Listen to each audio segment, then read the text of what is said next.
तरह यौरीदा तरह निपाल निपाल मापल मखाई यौरी ꯉꯜꯂꯤ यामना साथी ने ꯉꯜꯂꯤ मादो को मथक के सिदी उद्रे को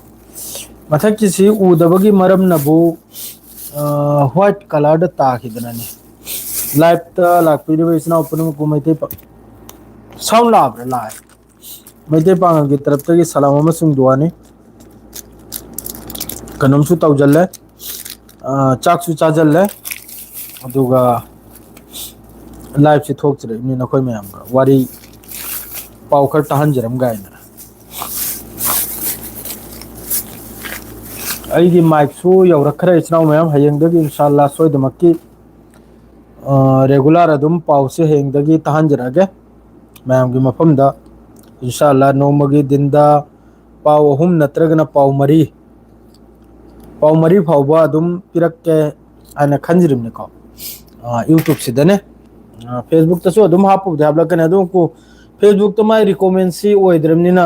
खरबुदी नुवायररोय फेसबुक से अइना अदुम खल्लिमनी नसीर हुसैन मैते पांगल द सिल्लसिराइना अइगी फेसबुक से अइना खल्लिमनी हौजिकता नखोय मयामना करी ओइना खल्लिमनो फेसबुक के फॉलोअर मखैसो अमतंग कमेंट हाइबिरकलमु खरनी दी याररोय अइ वाखलदा हौजिकी मैते पांगल से खरनी याररोय अदुना नसीर हुसैन मैते पांगलायदा खरनी सिल्बा मथौ तादरु मारा इसे वालेकुम अस्सलाम नसीदी कमेंट से फजना मक्तंग येंगसे अदुगा तबनेंगना पावसे हाइरक्के खंगिब्राने तबनेंगना मयाम द तहलक्के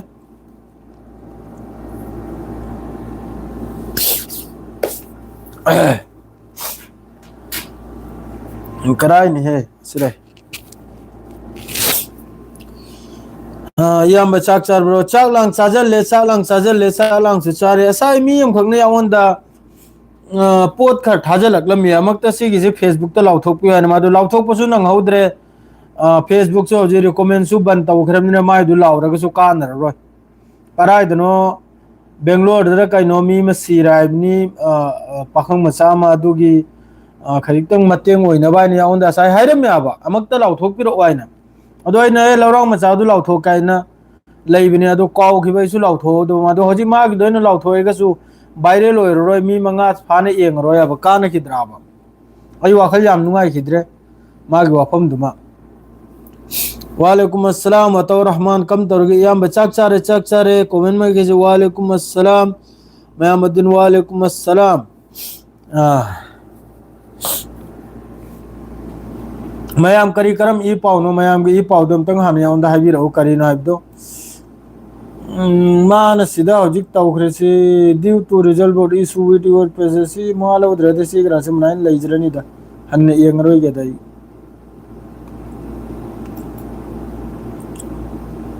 हन्ने येंगरोय गवरे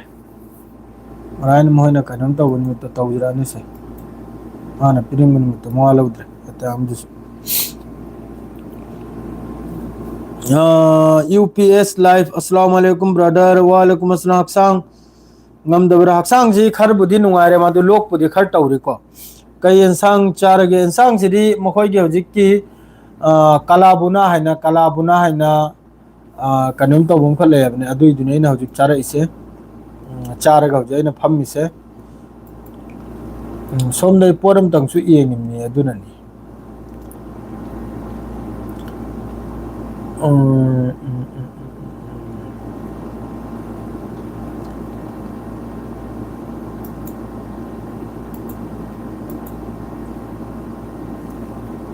यार ngasi thengle bhai haksang farabro bhai haksang jikhar bare haksang jikhar nungare bro na lairi duda mayang ani hek pallido kari lamgi mayang no kam kari wano ina se lairi duda mayang ani hek pallido kari lamgi mayang no ओ आइने ले आइगे ले मनरे से बिहारी मसानी है आइगे ले मनरे से बिहारी मसानी पाव से और से सीनी हजि यामना नुंगाइबो पाव हाइबो बि ओंग सिदा लोइ तेन ब्रेकिंग ओइबा अपडेट हाइबो बु अदुम पाव से अम दैता अदुम नैने त लेरे मिडिल सिदा हजिक त नैनरि से करिनो हाइबदा ईरान की तरफ तगी अमेरिका दे हाइग्रे दो पैसा ईरान की मनुंग द नुकसान होइखिबदु अदुगी पैसा दो सिंगलऊ खोलऊ सिनी ईरान हौजी हाइरिसे ईरान की डिमांड से हौजिक असिदा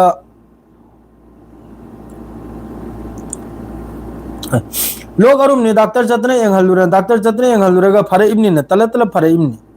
तले तले फरे इमना बा लोग अरुमनी डॉक्टर चतने यंगहलुरे यंगहलुबे तले तले फरे इमनी हौजिक अल्हम्दुलिल्लाह नखोय मयाम की दुआ दगी एवं हौजिक सिदा पाउसी मरी मंगा थोय को लांसी अमक यामना साउना लांसी ओइ गदौरी फिफम से जिस तरह हौजिक की फिफम से वीडियो से यार मगे शेयर तो थोकरमु अदुगा लाइक माद्रेदी फॉलो सब्सक्राइब असिसु काउबिरमु नुसनाव मया हौजिकता अमेरिका न ओंखटलेगा ईरान दा हाइरिसिनबु अमेरिका की बेस तोयखिबा अमेरिका की मी सीखिबा ममांगैदसु सीखिबा माद्रे ममांगैदा ईरान न कमतम अमेरिका की मी हत्खिमनो खंगदेको अदुगी पैसा माद्रेदी हौजिकी बेस ता मखोगी एयर डिफेंस माद्रे मखोगी लानमी सीखरिबा असि पुनक्सु मान डायरेक्ट हारिसिनबु हौजिकी ईरान गा तुंग वारी सानर कदौरिसे ईरान गा हौजिक दिल म तुंग ओइरक कदौरसे असिदा मान हारिसिनबु असिगी पॉइंट जो हापुसिनी हारिसे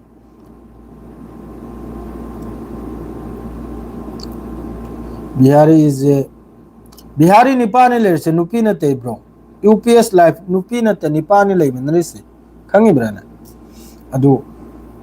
कमेंट सी सेकंड हम खतंग आई थिंगजल खिगे को थिंगजल गाय दे पा खिरोय गे को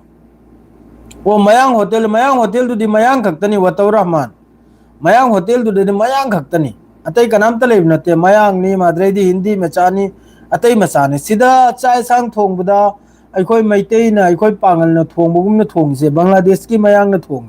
सा क्राक ना क्राक थोंगबसे अखोय पांगल नुपी मैतई नुपी ना थोंबगुम ना थोंगी अदु खक्तनी चाब यारसे अतई दी बिहारी वगैरह यूपी वगैरह हैदराबादी वगैरह मखोय ना थोंगबा है ऐसा है थुम खिबगुम अद्रेदी संगो मनम नमलकपगुमना मोंग मोंग के तवी हाउ ताब हुप यादाबा मखोइन थोंबा है बस सिदा युमदा थोंबगुमना अखोयना चाब यारसी बांग्लादेशी ने थोंबा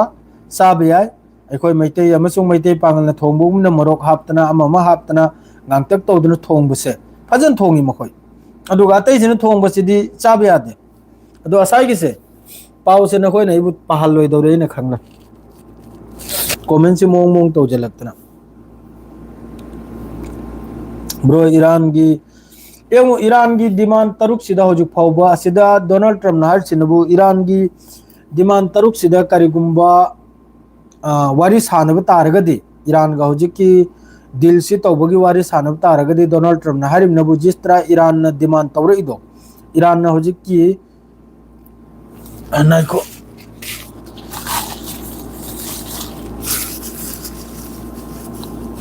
कैमरा मोबाइल से नुआइत्र ईमान तौरइदो अखोयगी मखोय मनुंग दा नुकसान होइखिबा मखोयगी काइखिबा मखोयगी तोइखिबा माद्रेदी ईरान दा सीखिबा अदु मखैदुगी मुआवजा माने पैसा पिरउसिनि अमेरिका दा से हजिक अदुगी महुत्ता अमेरिका ना हारिजिनबु अमेरिका गी सु अमेरिका गी बेस मखै तोइखिबा काइखिबा अदुगा कम मतम दा ईरान मी हत्खिमनो खंगदे को अमेरिका गी लानमी हत्खिबा अदुगी पैसा सु ईरान बु पिरकपगी वाफमसी मथंगी दिल करिगुंबा ईरान का वारी सानब तारदी असिगी पॉइंट मखै सिसु हापुसिनी अदु ममिंग करिनो अमेरिका वारी साननिंगदे ईरान का अमेरिका ईरान का दिल तौननिंगदे अमेरिका पूरा लानगिनी मतमनी होजिक लौरिसे मतम लौरिम नाबदी यंगु होजिकते इजराइल मनुंगदा मखोयगी खुचु खुलाई अमा पुजल लक लेपते अदुगा अमेरिका मनुंगदसु खुचु खुलाई सेंब लेपते अदुना दे मखोयसे पूरा लानगी सिदा आइगा लेमनबा सीरिया की निपांग फना हेंग 15 अगस्त ना सरी यंगवाइना 15 अगस्त नुमित करी वो यंगवाइना याउंदा हाय अदो 15 अगस्त सिदा करीगुंबा लान सी तौगदौरिब्रा लान सी ओइगदौरिब्रा अमेरिका की तरफ ते सिसोम को खल्लिमनी दो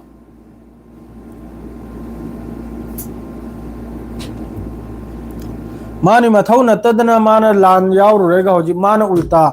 माना उल्टा डिमांड तखतखरे ईरान की मथकता आइगी बेस काइखिबा आइगी मी सीखिबा अदु मखैगी मुआवजा हाना पिरक वाइना अदुई मतुंग ईरान की आइना सी क्लियर नि माद्रेदी सोमन होजि की सीरिया की बसत सरकार है असद सरकार दो अदु मा बुसु मागी मयाम बुसु माद्रेदी अतोप मियम बुसु फारसी की सजा सीधा पॉइंट खर ले सी की वारी सिने मयाम दा मैम को नई नेसेन लाइसे हजिक की सीरिया की हान लेरमीब प्रेसिडेंट हजिक रशिया द चेंद्र मासे लेखरे यामन नुंगाइब वारीनिको रशिया द चेंद्र लेखरे हजिक महाक्सी अदुगा हजिक सीरिया मनुंगदा हजिक की अहमद शरा असी की सरकार ना महोई की सीरिया की महोई की क्रिमिनल कोर्टा मयाम बसु मद्रे लेरमीब प्रेसिडेंट दुसु मागी खानदान औला लोइमकपु मौत की सजा सुनाई खरे अदुगी नहीं नी असिगी रिपोर्ट लाइसे अरांग नहल सीरिया की अनौब प्रेसिडेंट गा पुतिन गा मखुत पाइनरेगा हारिसिनबु सीरिया मनुंगदा ट्रेनिंग तौबा अमसुंग सीरिया मनुंगदा रशिया की बेस पुरकपा हौजिक की हान की लेरंब प्रेसिडेंट दुनबु सीरिया दनी लोतन लेसे हौजिक करीगुंबा पुतिन की तरफ तगी अदुगुंबा प्रेसिडेंट दु सिनरकनिरा एक नंबर क्वेश्चन सिनी लाइसे हौजिक चेंद्र लेखरिदो पुतिन की तरफ तगी हौजिक की अनौब सरकार सिने पिथोरकनिरा येंगरा येंगुसिदा प्रेसिडेंट पुनमक्से माई मागी लोइन इतिहास अमुम लेनि सद्दाम हुसैन मैम खंगिदुनी लोइमक की फेवरेट नि बस कंट्री अमा नि खकना याखिदबने चमचागिरी तौरगा महा को हडलगिमनि अमेरिका मखुता अदुम तौदना हजिकी बसत सरकार से मासी लेरिंगैदा येंगु फिलिस्तीन मनुंगदसो अदु यामना जुलुम बुरी तौद चुम्मी मान सीरिया मनुंगदा जुलुम तौई मुसलमान मयाम अमा सुन्नी मयाम अमा फाजनना अत्याचार मयाम तौखिबे मतुंगदसु बैलेंस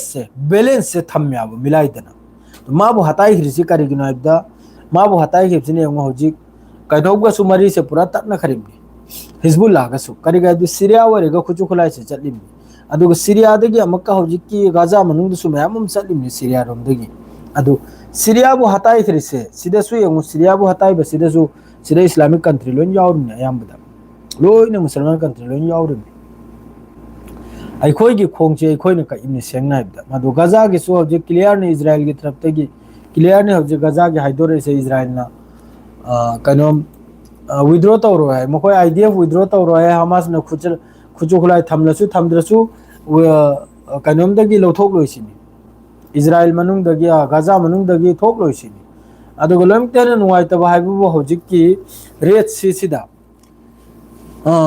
सिदा हौजी पाकिस्तान की इंटीरियर मिनिस्टर की तरफ तगी सो हौजी की रेड सी की मतंग दा पाव खरम सुलागले अपडेट खरम सुलागले अदु ताल लागे हौजी ते यामना मरु होइना बाप अल मंदिप सिदा हुती की अटैक ता पाकिस्तान की मियोय अनीम गा इंडोनेशिया की अमगा क्रू मेंबर निको असी हौजी सीरिमनी बाप अल मंदिप सिदा जहाज अनी की मथक्तनी हुती ने अटैक तौरसे अदो हजिक सिदा पॉइंट अमा हाइबबु पाकिस्तान ने सऊदी अरब ने मद्रैदी सिदे मी अनी तनतेने मी मरीनी अल जजीरा असाई भाव मी अहुम खक्तने हारमिदो हजिक अहुम मरी सूर मी मरी सूर सी four people have been killed after Yemen's Houthi rebels attack an undefined commercial ship in the Bab al-Mandeb Strait of the Red Sea. According to the government, 3 has been the immediate command of the Houthi. Side yango mi mari ne hoji ki series है Bab al-Mandeb sida Houthi की attack था मी मरी सूर है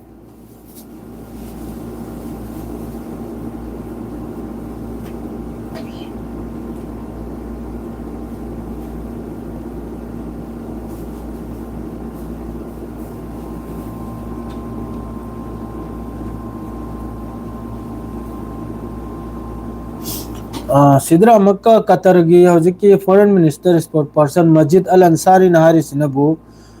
Iran अमसुंग Oman की मरक्ता हजिक straight of Hormuz की मतांग सिदने वारी से फाइनल सिदे अदुम हाइद्र लेरे सिदे यंग ईरान की तरफ ते ममांग स्वाई ग्रमनी यंग पाव से हंजल नि लाई से अदुन ने पाव से ने तोय न पुद्र लाक्रे से स्ट्रेट ऑफ हॉर्मुज सिदे ईरान ममांग स्वाई ग्रमनी जब तक अमेरिका की तरफ ते की मखोय की डिमांड तरुक तो याद्रि फावबा ओमान ग लखा मवारी सानबल लेरेगसु ओमान ग यानबल लेरेगसु स्ट्रेट ऑफ हॉर्मुज हांगलो याने ईरान की तरफ ते की क्लियर हाई ग्रमनी अदो हौजिक सिदाम का मस्जिद अल अंसारी कतर की फॉरेन मिनिस्टर नि असी की तरफ ते हर सिनो ओमान का ईरान का याम फजना वारी से सानरी अदो स्ट्रेट ऑफ हॉर्मुज से अथुबदा अलोय बिगी स्टेज ने हौजिक की वारी सानरी से स्ट्रेट ऑफ हॉर्मुज से हांगबगी दमकता दो ईरान ने क्लियर होने नहलमवांग दाय ग्रम ओमान का लखाम स्टेज फाइनल ओइदनदी कैदौनी साइन तौदनदी कैदौनी स्ट्रेट ऑफ हॉर्मुज हांगवे है जब तक अमेरिका की तरफ तक हौजिक की डिमांड तरुक तो याद्रि फावबा हांगवे है मदो हौजिक अमका अनौब लान अमा अनौब लान से करिनो है हौजिक की बाब अल मंदिब तो हौजिक की हुती की अटैक ता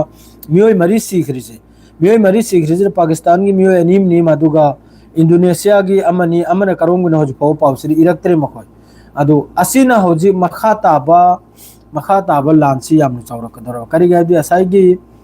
पाकिस्तान तुर्की सऊदी अरब तौना खरिमनी मखोय डिफेंस डील अमा मक्का मखोय की डील दो अदुगी मतुंग इन हौजिक बाब अल मंदिब सिरा पाकिस्तान की मी सीरमनिना पाकिस्तान की तरफ ते करी एक्शन लौगा हरकदरनो अदुम सु यामने इंपोर्टेंट सिदा Yemen says Houthi launches series of the attack of the western coast 10 missile Houthi की तरफ ते की मिसाइल तरा अमसुंग ड्रोन मरी असी वेस्ट थंगबा कोस्ट सिदा हुती की तरफ ते की अटैक तोरपगी वानी काबलकपगी वानी ड्रोन अमसुंग मिसाइल से हौजिकता सीधा adviser officer spokesperson Israel region Gaza सीधा हौजिक लागले को मक्का कतर की तरफ ते हर सिनबो सीजफायर डील अदु अथुबदा थबक कुम थौसिनी adviser prime minister foreign minister special official spokesperson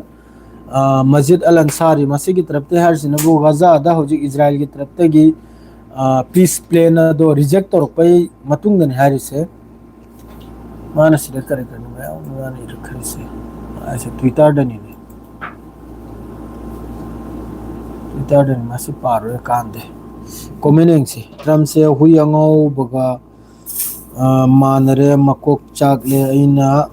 मकोक चाक नब ईरान इजराइल बि लोइसिन बे मथौ ताई I am watching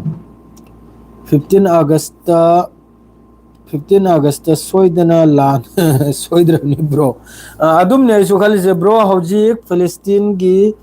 मियोय Singh Iran नत्तबा लेबाक अम फावबदा मोहगी चंगफम अमतदी मतेंग एंगो सिदा हौजिक की कानूम से इजराइल की तरफ ते की क्लियर होइना हाइरी इजराइल की तरफ ते की फिलिस्तीनी मखैसिबु मखोयबु मफम मम्पीगे नखोयबु अदरे चखो अतरा लोइना हाइरी खंगिब्रने क्लियर होइना हाइरिमनी रफा क्रॉसिंग दे नखोय फिलिस्तीन थादोकद्र चक्कारडी फिलिस्तीन जी नखोय थादोकद्र चक्कारडी अखोय रफा क्रॉसिंग से हांगदोल गायना इजराइल की तरफ ते की क्लियर ने हाइरी से फिलिस्तीनी मखैना हारसिन बोय खोय चटलोय छिने अदुद नत्रो दो साय ना रा हाइरमी देचनाव मया असल पॉइंट अदुना बा हमास ना खुचु खुलाई थमलोय हाइरे अदुई मथकते इजराइल ने लांची तौजल्ले गाजा के पीस डील पुरकले अरब मखैना मिलियन डोनेट तौरनी हाइरे मखोइना डोनेट तौरनी हाइर सिनबु फिलिस्तीनी मखैजु थोखिनिरा थोकपीद्रे थादोक्तरन चपीद्रे एक नंबर दा bombing तौरे लोइना हतकनिरा हतपसु ngamdre loimokpasu sai tawthokpasu ngamdre khangibrane point do aduni asal da men haibu zamin gi lan ni si zamin gi lan ni aduga mazhab ki lan natra sida hoji iran na mazhab ki lan khalam bayai aduga atai sina khalli sina bu zamin gi business ki karbar gi adugi lan ni sinaw me gaza manung da hoji tawrisi business ki zamin gi adugi lan ni atai karim tagi natre clear one si Gaza हरिब मफम सी अदुम map तसु यंगु नखोय अदुम उफंगनी समंदर मयादनी याम साथीने expensive ओइख्रबा मफम दनी हौजिकी Gaza से असिदा होटल कया आया सि तफम कया अदु कुंबा मयाममा अद्रैदि हौजिक फावबदा कोलंबिया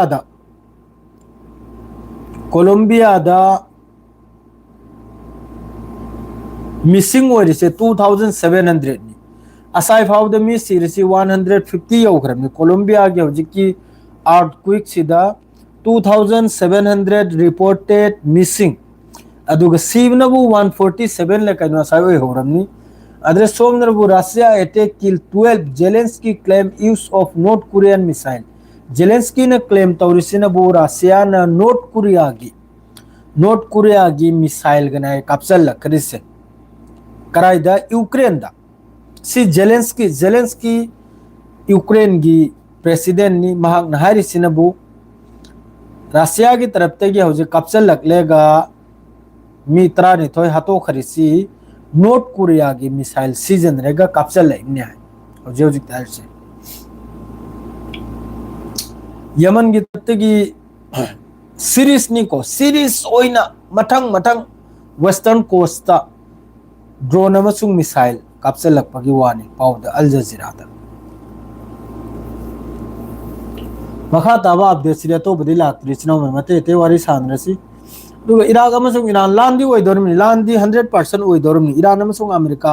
110% लान ओइगदोरमनि करि गाइदे हजि अमेरिका की तरफ तगी हाइरे बवादु मखोय वारी साननिंग दाबा आइगी सुमी सिखिबा नखोयना हत्खिबा ममांगदा मी लिसिंग लिसिंग हत्खै कमतम हत्खिम नोइदि खंगदे अमेरिका की मी लिसिंग अद्रैदि अद्रुसु हेंदोकना करि हाइरि खंगब्रा ईरान मनुंगदा प्रोटेस्ट तौबदा सिखरि मखैदो अदुगी सुमो ऑब्जापि मथौ ताने हाइने ईरान बु खरनि ममांगदा ईरान दा रिजिम चेंज तौबगी नाइना प्रोटेस्ट अम तौरोमनि अमेरिका की मसुम सा मखैना असिदा हारिसनो वालेकुम अस्सलाम वहीदुर एमएम वालेकुम अस्सलाम एमडी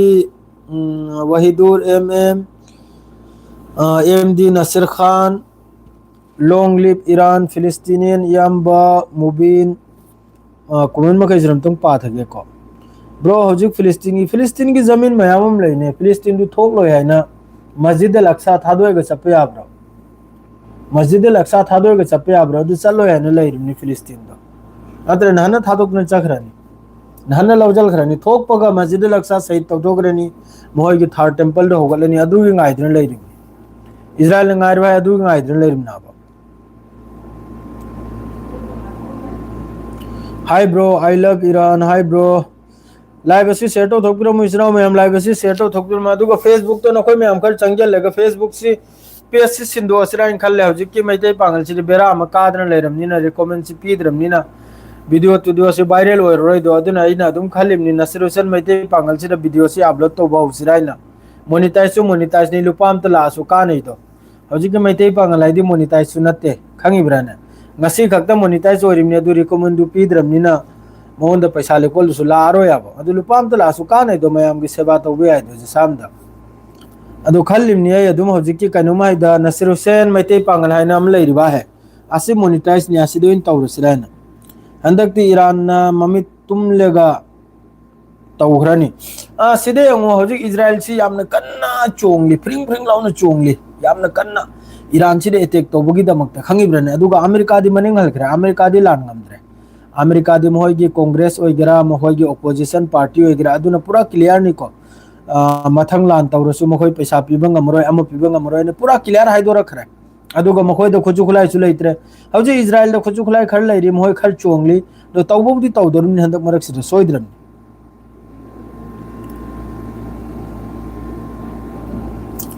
ब्रो ना लाइव तो बसी ख्वाई तक सांग आई पुंग अहुम मखाई फाव तौखरे फेसबुक ता यूट्यूब ता वाना घंटा में तौखरे यूट्यूब ता वाना घंटा में तौखरे वाना यामना सांग करे गबदी वारी पाउ लेरेक्ट्रे गा हाइनिंगाई लेरेक्ट्रे गा करी हाइने हरो नकोय मखाई गा माद्रे दी मी सिलिक थरा दी तंजलाई मी लाइव येंगी सिलिक थरा दी फेसबुक तो इगरा यूट्यूब तो इगरा मी सिलिक थरा दी मी कुल कुंथाव दे बद रखता ता तो इसेंग नाइब दा खंगिब्राने हिट यावरकता बीट यावरकता कासिम सुलेमानी आईआरजीसी की चीफ अमा इराकता अदु ममांगदनी अब्दुल मन्नान अदु ममांगदना अदु अमेरिका इजराइल ने अदु ममांगदा पुलापना अदु हतखरिम कासिम सुलेमानी दो आईआरजीसी की अदु तनते साइंटिस्ट कया अमु हतखरमनी साइंटिस्ट कया अमा ईरान इराकता लाइब बेस अमदा रिलेशन लौखिबगी अदुदा हाइफेट यूएस मोखोय ना हर सिदी डोनाल्ड ट्रम्प ना हर सिदी हाइफेट ना तेमी लिसिंग सिखिबगी वानी अदुरगी हेंदोरक्तना डोनाल्ड ट्रम्प ना हर सिनबु ईरान मनुंग द होजिकी प्रोटेस्ट तौ खिदे सिखिम मखैदो ईरानी सिखिम मखैदो अदुइसु ईरान बु मोबजा पिउसिनी हर से लोइना पूरा चत्ता पित्ता हानगी फाइल मखै लोइना पुथोरेगा सी लोइना पिउसिनी असि लोइना हा पुसिनी करिगुंबा ईरान गवारी सानब तारगदे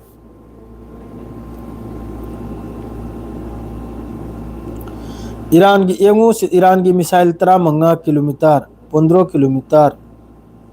मतंग अमा हाइरिदु तौबनो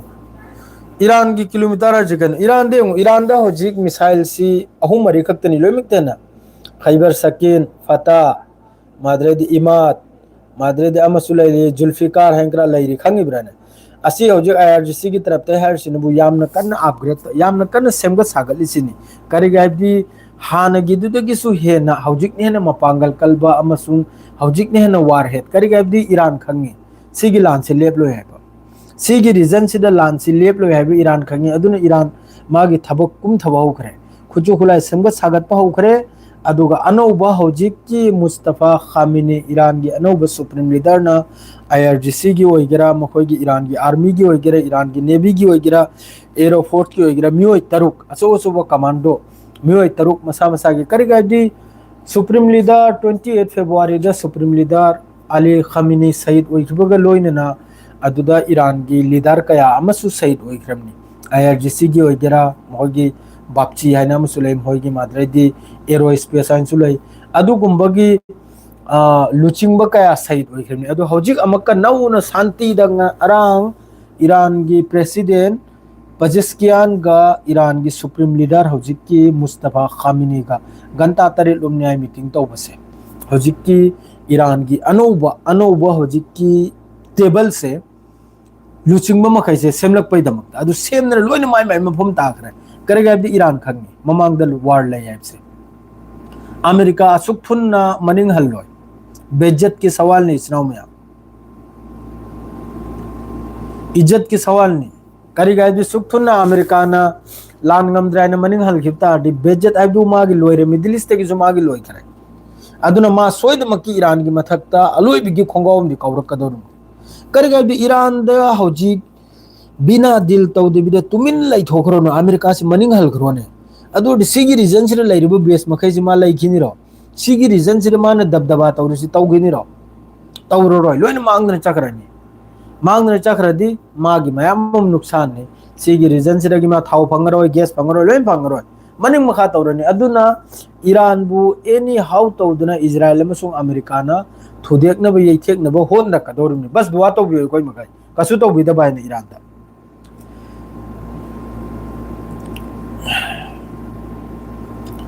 चंकर C80 सिदा इजराइल तुमिन लैरिबा इजराइल लान तौनुंगन मसाय खोरगोर फोलिमनिने अमेरिका न थिंगन थमिमनि अमेरिका न थिंगिमनि अमेरिका न खंगी नंग हौजिक चंगुरेगने नंग लोय टेक तोयदन लाकनी नंग चंगुनु आइना ब्रो सोयखिबनी 15000 किलोमीटर 15000 किलोमीटर मिसाइल सिदे हौजिक फाउ थेंगनद्रि को हौजिक फाउ ईरान की मनुंग द लैरिसि 4000 किलोमीटर फाउ गिनी मखोय की रेंज असे 4000 किलोमीटर फाउगनी अदुगा आइगी वखलदा असुम तौदना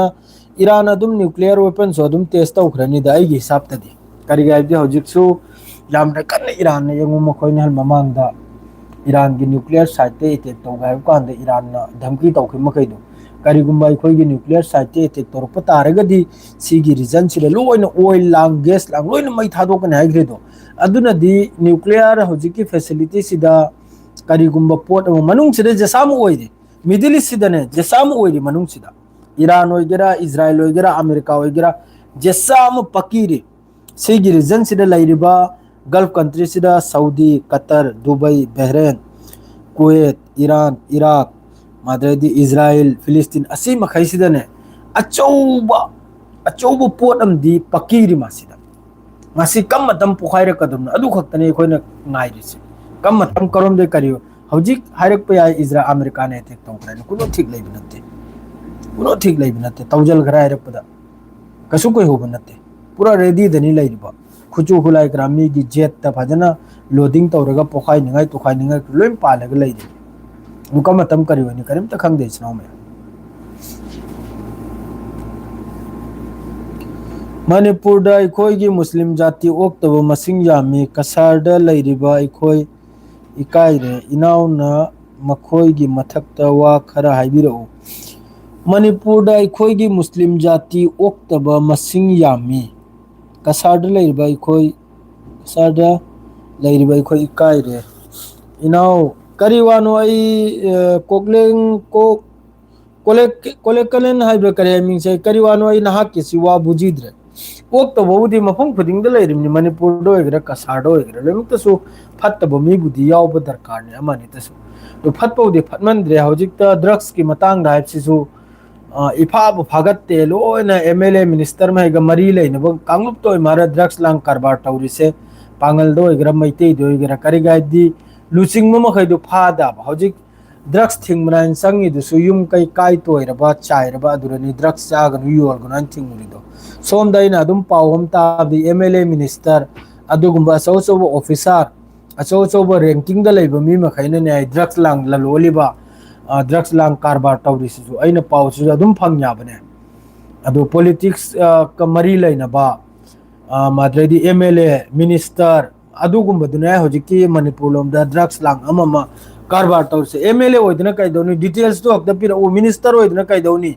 आसाम की होइग्रा कसार की होइग्रा ममिंग दु पल्लेगा मैते पांगल वीडियो सेमलके ममिंग दु पल्लेगा डिटेल्स तो हक्ता पिर ओ प्रूफ ने कैने आई हक्ता हेंग आयु हक्ता ने आई लाउथो रखे नखोय महगी कनामते ममिंग यावरो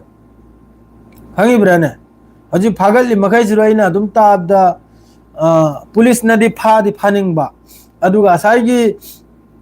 अचौब मीद्रो खुद थारोगन सस्पेंड गुम ओइनिरा सर्विस गुम तत्कनिरा है मनिंग से हल्बा खंगिब्राने माद्रे फारोगन एमएलए मिनिस्टर यौखिदोरबा अदुगुम मौंगदने